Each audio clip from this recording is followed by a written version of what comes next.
Hi అండి అందరికీ. బయట అయితే ఫుల్గా వర్షం పడుతుంది.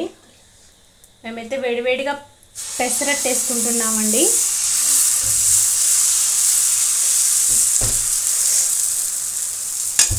పెసరట్టు కోసం అయితే క్యారెట్, క్యాప్సికమ్, ఉల్లిపాయ సన్నగా ముక్కలు తరిగి పెట్టాము.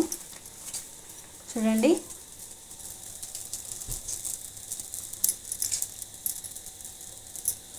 తర్వాత పల్లీల పొడి అండి,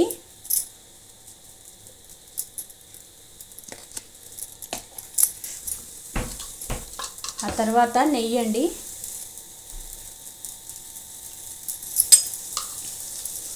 నెయ్యి కూడా వేసాను.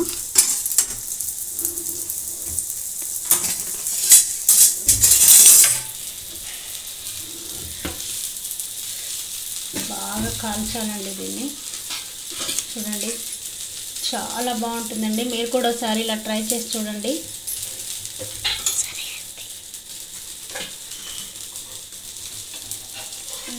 చాలా బాగుంటుందండి పెసరట్టు వేడివేడిగా. దీని కాంబినేషన్గా పల్లీల చట్నీ,